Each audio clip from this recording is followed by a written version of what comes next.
Lockdown के चलते पूरे 1.5 महीने बाद हरियाणा के औद्योगिक क्षेत्रों में एक बार फिर से मशीनें दौड़ना शुरू हो गई हैं। उद्योग धंधों का पहिया घूमते ही जहां मजदूरों ने राहत की सांस ली है, वहीं उद्योगपतियों में भी खासा उत्साह देखा गया।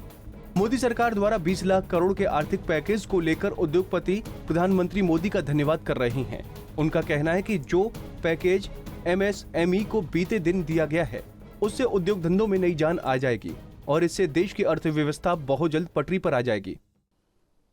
जो प्रधानमंत्री जी ने जैसे परसों दिया और सीतारमण जी ने कल जो फाइनेंशियल पैकेज दिया इंडस्ट्री के लिए, तो मैं समझता हूँ कि वो MSME के लिए बहुत ही यूज़फुल है। तो उसमें जो माइक्रो, स्मॉल और मीडियम स्केल इंडस्ट्रीज़ हैं, उसको जो उन्होंने बैंक से लोन्स की फैसिलिटीज़ दिलवाई है विदाउट कोलेटरल सिक्योरिटी, तो उससे मेरे को लगता है कि पूरी इंडस्ट्री में जान आ जाएगा।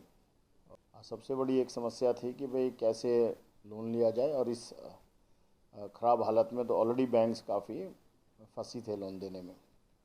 तो मेरे को लगता है कि इससे बिज़नेस में स्टिमुलेशन आएगा। गवर्नमेंट को अब साथ में इसमें ये इंश्योर करना है कि जब लोन अप्लाई करे जाएं तो बैंक्स उसको बहुत ज़्यादा अननेसेसरी डिले ना करें, और कोई स्टीयरिंग कमेटी या कोई ऐसी एक साथ में कमेटी बनानी चाहिए कि भाई जब आज कोई लोन अप्लाई करे तो गवर्नमेंट के किसी ऑफिशियल के पास। औद्योगिक क्षेत्रों में एक बार फिर से मशीनें दौड़ना शुरू हो गई हैं।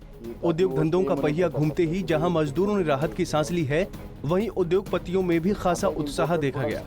मोदी सरकार द्वारा 20 लाख करोड़ के आर्थिक पैकेज को लेकर उद्योगपति प्रधानमंत्री मोदी का धन्यवाद कर रहे हैं। उनका कहना है कि जो पैकेज MSME को बीते दिन दिया गया है, उससे उद्योग धंधों में नई जान आ जाएगी और इससे देश की अर्थव्यवस्था बहुत जल्द पटरी पर आ जाएगी। फैक्ट्रियां खोलने के बाद रोहतक के प्रमुख उद्योगपति राजेश जैन ने पंजाब केसरी से बातचीत की और कोरोना से बचने के लिए की गई तैयारियों की जानकारी दी। उन्होंने बताया कि उनकी कंपनी में बाकायदा सैनिटाइजेशन और सोशल डिस्टेंसिंग का पूरा ध्यान रखा गया है, और यही नहीं, कंपनी की तरफ से एक ऐप भी बनाया गया है जिसमें कंपनी में आने से पहले कर्मचारी को ऐप के माध्यम से लॉगिन करना होगा और कंपनी में पहुंचने से पहले बाहर गेट पर ही ऐप को दिखाकर एंट्री लेनी होगी। देखिए, हमने सबसे पहले तो थर्मल स्क्रीनिंग हम लोगों ने तो 1 फरवरी को ही शुरू कर दी थी, बहुत अर्ली स्टेजेस में, और अब जिस दिन से खोला है पहले थर्मल स्क्रीनिंग हो रही है हर आदमी की।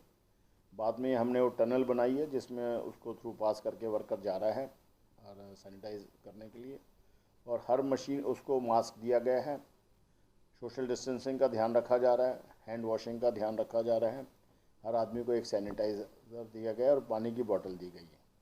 और हमने पूरे कैंपस में जो 2 बार ही हम फॉगिंग कर रहे हैं और सैनिटाइज़ कर रहे हैं बाहर से, और पूरे जहाँ पे अंदर स्टाफ बैठ रहा है तो रात को स्टाफ के जाने के बाद उसको हम सैनिटाइज़ कर रहे हैं स्पेशल केमिकल से, जो जिससे ऑपरेशन थिएटर सैनिटाइज़ किए जाते हैं।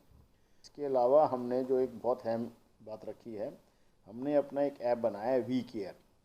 तो वी केयर ऐप में वो सारे फीचर्स हैं जो सेतु आरोग्य में हैं। उसके अलावा हमने उसमें एक और ऐड किया है कि भाई वो आप किसी कंटोनमेंट या रेड जोन से नहीं आ रहे, तो वो हर आदमी जब अपने घर से चलता है तो वहाँ पे उसको सुबह उसको लॉगिन करता है और गेट पे आके उसको दिखाना पड़ता है। तो उसमें जब वो ग्रीन होता है तभी उसको वो एंटर कर सकता है। तो क्योंकि जो आरोग्य सेतु है वो तो हम कह ही रहे हैं भाई उसको भी डाउनलोड कर ले, उसका डाटा जाता है सेंट्रल गवर्नमेंट के पास, इसका डाटा आता है हमारे HR के पास और हमारे IT के पास। तो उनको ये पता है कि आज कितने आदमी गेट के अंदर आए हैं और उन्होंने अपना टेस्ट ले रखा। वहीं इस मौके पर उद्योगपति राजेश जैन ने कहा कि PM मोदी ने आत्मनिर्भर देश बनाने की बात कही है, तो उसको लेकर लोगों का सहयोग जरूरी है, और रोजमर्रा की जिंदगी में प्रयोग किए जाने वाले चाइनीज प्रोडक्ट का लोग इस समय बहिष्कार कर सकते हैं। हालांकि लोकल मैन्युफैक्चरिंग में अभी 3-4 साल का समय लग सकता है, मगर देश की अर्थव्यवस्था को एक बार फिर से पटरी पर लाने के लिए उद्योगपति सभी एहतियातों का पालन कर नए युग की शुरुआत करने जा रहे हैं। रोहतक से दीपक भारद्वाज, पंजाब केसरी TV।